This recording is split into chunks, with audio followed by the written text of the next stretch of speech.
আপনি আজকে ক্ষমতায় আছেন, কালকে আপনি থাকবেন না। কিন্তু আপনি আজকে যে ক্ষমতা পাওয়ার পরে মানুষের প্রতি ইনসাফ করলেন না, অন্যায় করলেন, বেইনসাফি করলেন। প্রত্যেকটি মানুষের প্রতি ইনসাফ করতে হবে। ইনসাফ যদি মানুষের ভিতরে না থাকে, ন্যায় বিচার যদি না থাকে, তাহলে কখনো ওই সমাজ পরিবর্তন হওয়া সম্ভব নয়। ন্যায় ইনসাফ, আপনি আজকে ক্ষমতায় আছেন, কালকে আপনি থাকবেন না।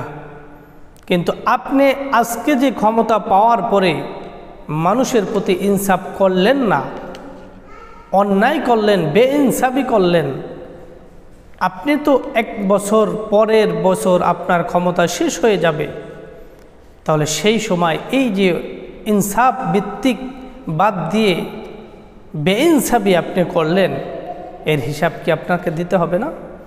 নিশ্চয়ই এর হিসাব আপনাকে দিতেই হবে। কারণ কখনো অন্যায় মানুষকে ভালোর দিকে নেয় না, বেইনসাফি কখনো মানুষের সৎপথ দেখায় না। ইনসাফ ভিত্তিক কাজ করলে সে যে দলেরই হোক, যে মতেরই হোক, আমার নিজের কাছের লোক হোক, আমার দূরের লোক হোক, আমার প্রতিবেশী হোক, আমার বন্ধু হোক, সকলের সাথে যদি ইনসাফ ভিত্তিক কাজ করা যায় তাহলে এর ফলটা সুমিষ্ট হয়। কারণ আপনার ক্ষমতা যখন চলে যাবে তখনও আপনাকে মানুষ কোনো দিক থেকে আটকাতে পারবে না।